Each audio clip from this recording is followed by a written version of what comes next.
Since the beginning of the COVID pandemic, my wife has been working from home while I continue to commute to my job. She has a friend who she occasionally spends time with, and he has even joined us on some outings. He's a nice guy, fun to be around, and generally cool. It didn't bother me at all.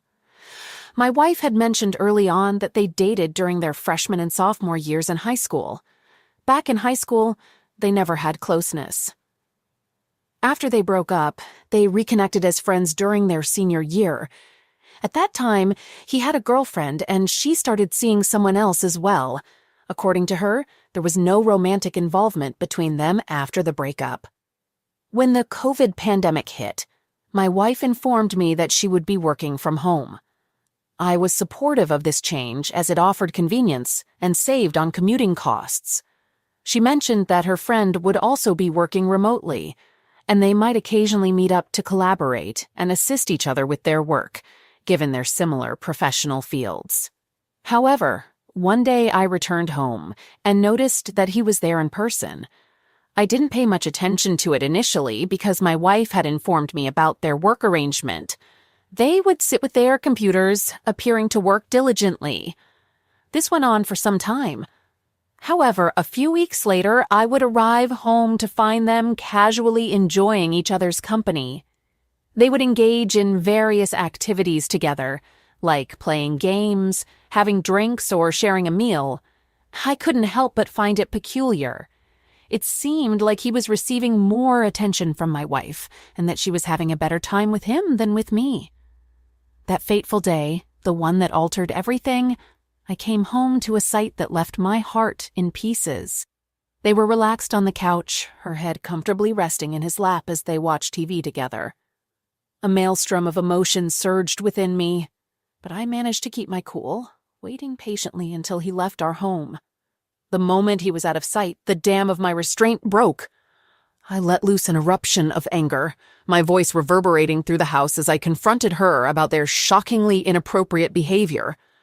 I was seething, my hands trembling, my heart thundering in my chest as I laid out the sheer audacity of her actions, the blatant disrespect of lying so intimately with our friend. My words whipped through our home like a hurricane.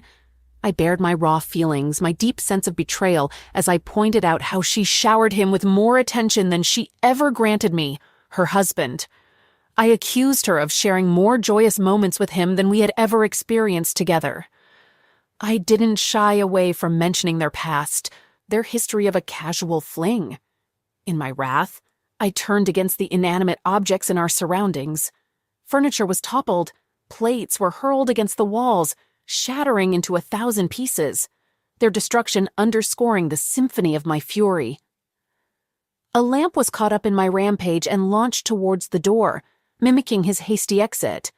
She became extremely upset and argued that I had no authority to dictate whom she could spend time with. She was furious at my insinuation that she was cheating on me with him, vehemently denying any wrongdoing. According to her, their interactions were innocent and merely a way to unwind, dismissing any impropriety in resting her head on his lap.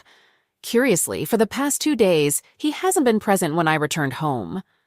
She claims that she hasn't seen him since our conversation. Recognizing the intensity of my anger, I offered a heartfelt apology, but it seems that she hasn't fully accepted it, as she's been rather quiet and distant around me ever since. Update.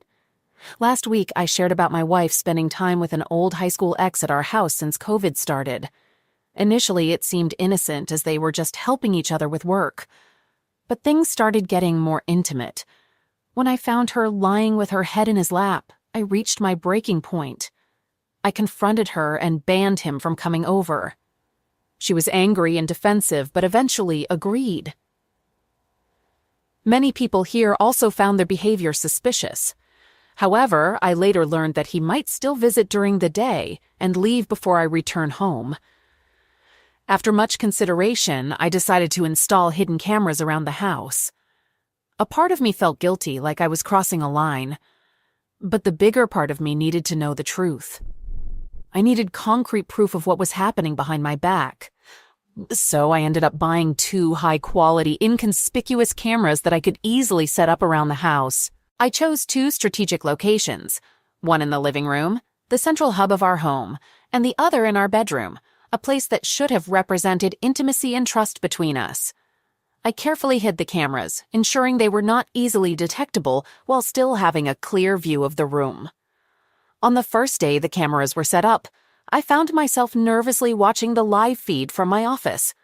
I was gripped by a sense of guilt and unease. It felt like I was intruding on my own life. Yet, there was nothing unusual that day.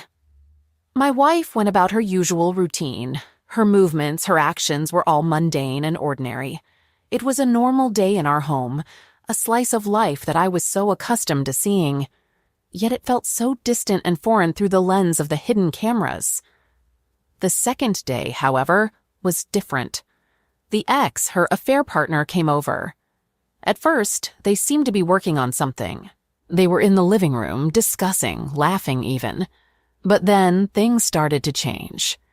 He began to get a little too comfortable, his hand lingering on her arm a bit too long, his touches becoming increasingly intimate. I felt a knot forming in my stomach as I watched the scene unfold. I wanted to look away, to deny what was happening right in front of my eyes, but I couldn't. They moved to the bedroom, and my heart sank.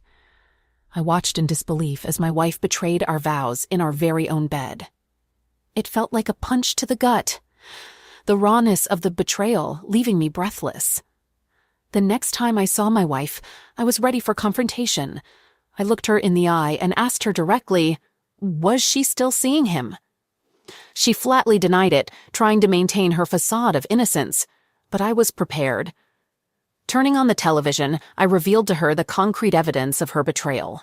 The videos I had secretly recorded were displayed on the large screen, exposing every lie, every clandestine meeting, every moment of infidelity.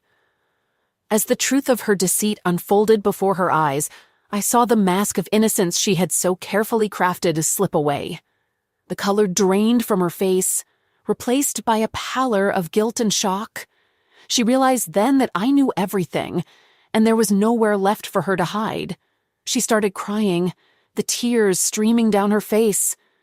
I felt a pang of pain seeing her like this, but my heart hardened, remembering the images I had seen. I told her to leave the house, my voice calm but firm. She tried to apologize, to explain, but I didn't want to hear it. I had seen enough. I had heard enough. The woman I loved, the woman I trusted, had betrayed me, and there was no going back. Following the confrontation, I cut off communication with my wife. I informed her of my decision to file for divorce, an idea she didn't readily accept. Despite her protests, I stood firm, determined to put an end to the relationship marred by deceit. I initiated the process of seeking competent legal representation, diligently reaching out to potential divorce attorneys. After a period of 6 months, the divorce was finalized. It was a grueling process, but it marked the end of a chapter that had been fraught with lies and betrayal.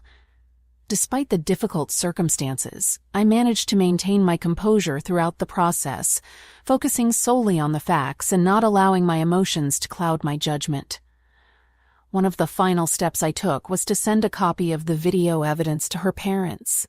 I felt it was necessary for them to see the true nature of the daughter they raised. It was a harsh dose of reality, but it was essential in shedding light on the situation that led to the dissolution of our marriage.